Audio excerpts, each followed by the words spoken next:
I'm going to tell you about my depression. Most of this I have never shared publicly. I'm doing so now because I've learned so much in the last 2 decades about why yoga asana healed me and what you can do if you struggle with depression, anxiety, overwhelm, burnout, trauma, PTSD, what you can do and how bottom-up practices can help you.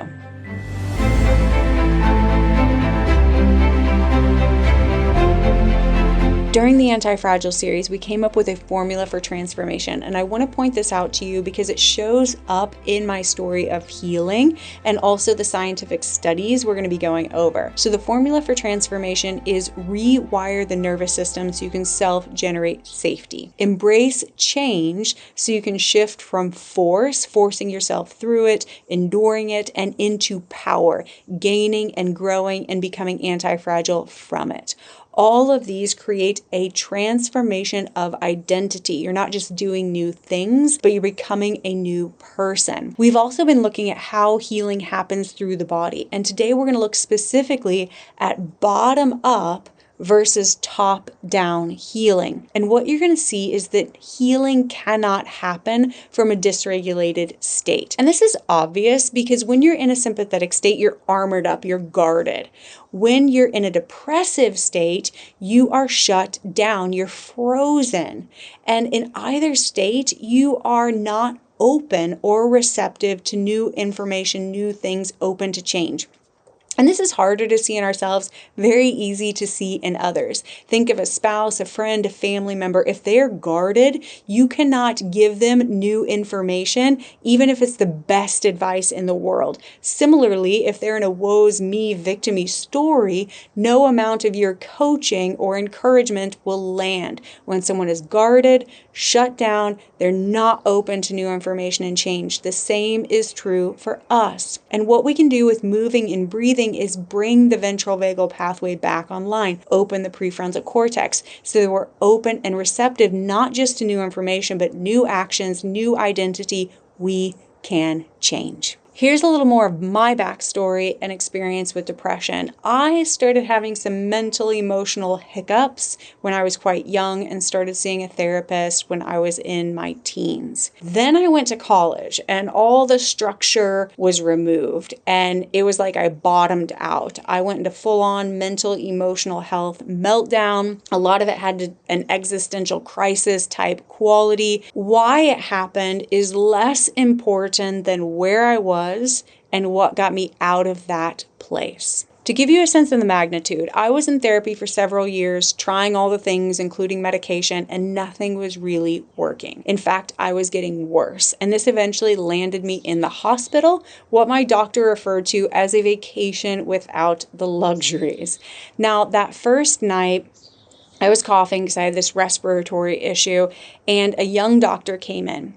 He gave me a glass of water, waited for me to stop coughing, asked if I was okay, and he's looking over my chart. And then in a very quiet voice, he said to me, "What are you doing here?" And I remember thinking, I don't know. I knew how I'd gotten there, but I had no idea why I was actually there. I had no clue what was going on inside of me and why I couldn't get out of this loop. Now, the next day, I was in the group therapy session with my colleagues, and his question was ringing through my head, "What are you doing here?" And I was super freaked out. And by the time I was released, that question was on repeat. What are you doing here?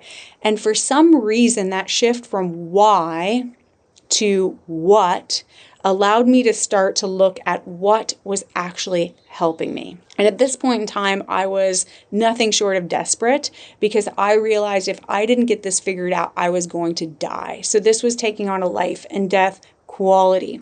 And that led me to the conclusion that the only place I felt okay was after a yoga asana practice. Now, I was not good at the practice. It didn't really feel good. I'd be like shaking, eyes watering. It was pretty miserable. But those last few minutes laying on the mat, I felt okay. So I started going to classes and practices more regularly. There was a quality of desperation in my efforts for sure, which then it's no surprise that I started doing math. I was like, okay, I feel like a normal human. I feel stable for about 4 hours after a class. Therefore, if I go to 2 classes or practice 2 times a day, I'm a normal human. I can make it through the day because I've got about 8 hours of sanity and stability. So this led to a passion, some might call it an obsession, with the yoga asana practice. And several years later, I was then living on Maui, driving down the Hana Highway, the ocean's to the left, Haleakala's to my right, there's a rainbow. I look at it and I'm like, I'm so happy. And that thought was so foreign, so wild, so unexpected, I had to pull over. And I sat there in my car and I realized I could not remember the last time I felt the crushing despair that seemed like it was going to overwhelm me every day, every couple hours for many years of my life. And I just started crying out of hope and relief and gratitude and a sense of possibility for my life. So I tell you the whole story because this wasn't a run-of-the-mill occasional melancholy. This was a condition, a mental health situation that threatened to end my life. And I wanted out of it. I didn't know what was going on. I didn't know how to get out. And I was in therapy, and therapy was helping me understand. It was giving me insights, but it was not helping me heal. Yoga did that. And yoga, moving and breathing did that because it is a bottom-up tool. I needed to get in the body, work on the nervous system. Nothing was happening from the head down. It was just more mental jump rope around why and what and how to do things differently. I needed to actually be in my body to heal, and that might be true for you too. So let's talk about top down versus bottom down. Top down is generating change or transformation from the thinking mind. It's relying on the thinking mind to influence the animal body. It relies heavily on the prefrontal cortex. This is your logical, rational, planning, reflection-based aspect of mind. Here's the bad news. When your nervous system is dysregulated, when you're in chronic fight or flight, or stuck in shutdown, that overwhelmed, depressed, freeze state, the prefrontal cortex is offline. It's not available to you. So the tool you need for the top-down healing is unavailable when your nervous system is dysregulated. So you may have an insight, something may be a good idea. Yes, please help me, but it doesn't stick, or you're not able to take action on it, or there's no real change or traction that happens. Have you been there? Now, bottom up starts in the body. It's recalibrating the nervous system through moving, breathing, sensing, and through the body, the information of safety, or this is okay, or I can do this, is fed up to the brainstem, the limbic system, and eventually the prefrontal cortex is brought online too. That's when you can actually do the work with the mind. So this does depend on your ability and your willingness to feel what's arising in the body, to track sensations, to get into the body, to honor the animal body and its primitive wisdom, and that its shut down fight or flight response is just trying to keep you safe. Over time, these bottom-up practices build inner awareness, resourcefulness, a sense of agency, I can do this, and also self-trust. Bottom-up practices are the missing link for many people's healing, especially if you're wrestling with depression, anxiety, overwhelm, burnout, trauma, PTSD, because with all of these, you're starting from a dysregulated nervous system where the mind is hijacked by the primitive survival responses of the body. And then the nervous system is stuck in that freeze state. And the vagus nerve is often underactive, so you can't get the prefrontal cortex online. Then you have that record skipping of being stuck in the story, the narrative, the event, the feeling state, and you can't talk yourself out of a physiological state. So what do? The good news is bottom-up practices are simple and they're almost always available no matter where you're at or what you're doing. I'm going to go through a chart. If you want a copy, use the link below to sign up and we will send it to you. So bottom-up practices include breathing, especially slow rhythmic breathing with an elongated exhale. This stimulates the vagus nerve, it helps bring the ventral vagal pathway back online, and you can shift gears in terms of your nervous system state. Yoga asana is a fantastic bottom-up practice when it's slow, when there's inner awareness, when it reconnects you to your body and recalibrates your nervous system. And then it enhances awareness and interoception. We're going to talk about that in a moment. And traditional yoga asana has a lot built in to balance the branches of your nervous system. Walking can be an amazing bottom-up practice. The side-to-side eye movement and bilateral rhythmic movement is very soothing and calming for the animal body. That side-to-side eye movement in particular tamps down the amygdala, the fear response, and reduces hypervigilance. Sensing and feeling is something that's used in somatic practices. We'll talk more about that in a moment. And sensing and feeling gives you an opportunity to connect with your inner environment, develop interoception, especially subtle body sensations. And this builds your inner listening, builds your inner trust, builds your ability to self-regulate. Humming, singing, sounding is a way to stimulate the vagus nerve through the vibrations in the throat. It also turns your awareness inward, so it calms the nervous system and opens the ventral vagal pathway. Slow, subtle movements like those used in Feldenkrais and Satya, we call them slidey-glidey, rewire the nervous system and generate a sense of safety. They literally almost rock you into safety and stillness. Very healing for the body and the nervous system. This chart is really useful. If you want a copy, sign up below, we'll send it to you. Now we're going to look at how moving, breathing, and feeling create access to this bottom-up pathway and agency and ability to influence your own healing. With moving, you're using your physiology to change your psychology. You can see this in my story with depression. Yoga asana worked really well for me because it was somewhat vigorous. It kept me engaged. And over time, my physiology changed my psychology. I was not in those classes or doing that practice because I thought they were going to work. It was just that this is making me feel okay, and okay is good enough. And as I spent more time in okay, the other stuff was able to go away. These days, there are endless studies demonstrating how effective movement and exercise are for things like depression. Just to name a few, there are many studies pointing to the fact that exercise is just as effective as antidepressants. There are also interesting studies done on treatment-resistant depression and yoga asana and yoga nidra, and that these can really move the needle. Again, it's that bottom-up pathway. So movement is one way to gain access to that bottom-up pathway and also regain agency. It gives you something to do, a way to influence your neurochemistry, your body, and your psychology. Breathing is like the bridge between your conscious mind and your unconscious mind. It is direct access to your nervous system, and we have an abundance of studies to prove that. Some I found interesting are one study by Spiegel says that 5 minutes of cyclical sighing is more effective than mindfulness meditation, box breathing, and exaggerated inhale like Wim Hof style breathing to impact mood. Another interesting study done with Sudarshan Kriya yoga breathing, which is a complex cycle of breathing, showed 67% full remission in treatment-resistant depression. And again, these numbers on treatment-resistant depression being impacted by bottom-up practices is really staggering. Another interesting study was done with tsunami survivors, and that again was using the Sudarshan Kriya yoga breathing, so that cycle of breathing techniques.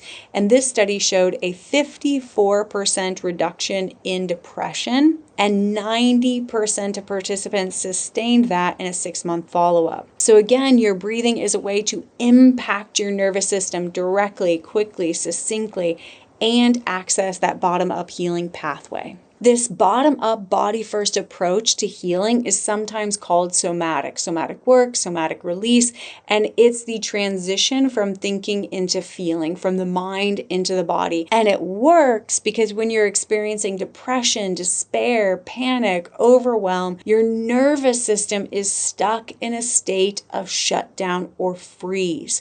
So getting into the body, recreating a sense of safety, allows the nervous system to thaw out. It allows you to open up. And the somatic practices that move the needle most are slow, subtle movements. For example, the slidey-glidey work we do in practices, following the sensations of breathing, like the rib cage expanding, the rib cage dropping in, the air going through your nostrils. The sensations of breathing are endless. And again, they draw you from the mind down into the body. Also exploring sensations in the body and truly exploring and feeling rather than analyzing and judging. I feel a heaviness in the chest. I feel a hollow pit in my stomach. I feel heat and fire in the back of my neck. Those are all sensations that we can feel and track rather than I feel this, I don't like this, I shouldn't be feeling this, or it's because of X, Y, and Z happening, or so-and-so said that. You see how different those are. Systems like polyvagal theory really support bottom-up practices to be a powerful way of healing. So again, polyvagal theory, Stephen Porges will say you can't heal when you're in a shutdown or threatened state. Healing only begins once you're in a safe, open, receptive place. And so bottom-up practices like breathing, moving, rocking, rhythm will re-engage the ventral vagal pathway so healing can begin. Here's an example from the polyvagal lens. Think of a time you were stuck in a negative, aggressive story. For example, so-and-so did something and they're so mean, they're so bad, they shouldn't have done that, they're this way, they're always that way. Or a time you were in a despair, victim-y loop. It's never going to get better. There's no hope. I shouldn't even try. Both of these are stories that can tell you about your state.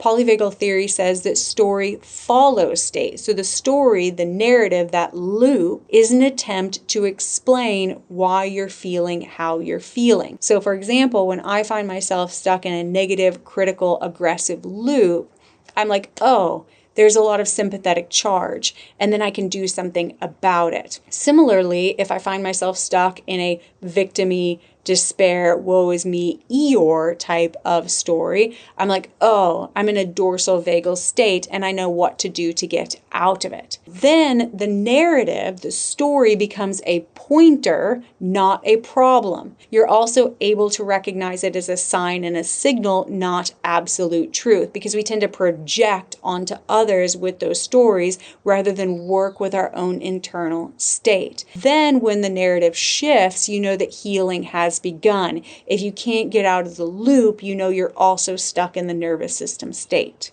Another really rich modality for bottom-up practices is Peter Levine's somatic experiencing. And his perspective is that trauma isn't the event, but when the nervous system gets stuck and when you're faced with overwhelming stress or danger and unable to fight or flee, then the body goes into freeze or shutdown. If the body cannot complete or release or digest the experience, the stress trauma trigger gets stuck and it's like a record skipping. We keep returning to that state. Depression is an excellent example of this because it's not so much about being sad. It's about being stuck in that biological freeze state. Somatic experiencing practices focus on tracking sensations like I feel hot here, I feel heavy there, I feel numb in this spot, and then also completing instinctual survival responses. Like animals shaking it off, you can shake out some of these responses. You can complete that cycle. Also pushing, fleeing, running away.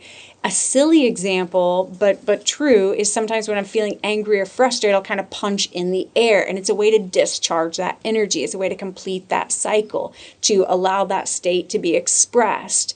And this actually helps to discharge and reset. Also, part of the somatic experiencing process is regulating the nervous system through small, subtle shifts. All somatic practices build what's called interoception, your inner awareness, your capacity to sense and respond to your inner environment.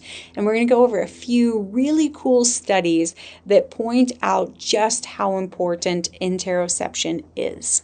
The first set of studies is done by 𝐃𝐨𝐧'𝐭, and it points to the fact that depression, anxiety, PTSD, trauma is linked to decreased interoception. So it's a disconnection from the body, the signs and signals the body is sending, and or misinterpreting signs and signals from the body as dangerous or overwhelming. This makes it harder to self-regulate, develop self-trust, detect your needs, respond to your needs. In 𝐃𝐨𝐧'𝐭's study, participants were asked to count their own heartbeats without touching their body while they went through an MRI.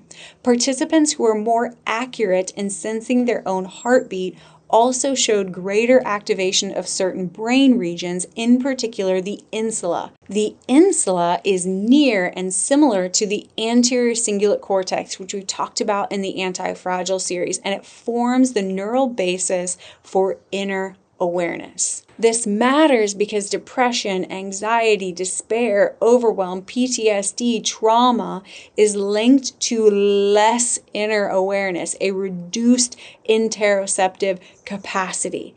And this means there is a struggle to feel what you're feeling and trust what you're feeling. It also means that these body-based practices are going to rebuild that skill, rebuild those brain regions. Similarly, a 2023 meta-study found that somatic-based practices can have a big impact on depression, and what really moved the needle was increasing inner awareness and interoception and increasing self-agency, the individual's ability to feel like they can have an impact on their circumstances. And the most effective somatic practices include slow, repetitive movements, gentle breathing and awareness of breathing, and practices that emphasize internal attention over external performance. So what does this mean for practice? Your movement practice is an opportunity to build your inner awareness, to clean up that bottom-up pathway, to notice your response to bodily sensations. Do you tend to turn things off, shut them down, tamp down signs and signals coming from your body? That's important and good to know. And it also allows you to become attuned to your body during low stakes environments, when you're on the mat, in a pose, doing a breathing practice, during meditation, rather than high stakes experiences in your day-to-day life. Here's some questions for application. How do you interact with communication coming from your body? With curiosity? With judgment? With analysis? When you find yourself stuck in a story, ask, what is this allowing me to not feel? Or what is this story allowing me to not do? What happens when you're present with sensations in your body? Because weird stuff can come up. For example, you're feeling that heaviness in your chest and it's almost overwhelming. Your mind starts to go crazy. I'm going to die. I can't handle this. Get me out of here. Or you go into that hollow pit in your stomach and suddenly you feel nauseous and you just want to start telling the story again. So when you are present with sensations in your body, watch what happens. Stick with what is rather than the story you have about it. Now, what happens when this is alive and activated inside of you? You become more attuned to sensations in your body.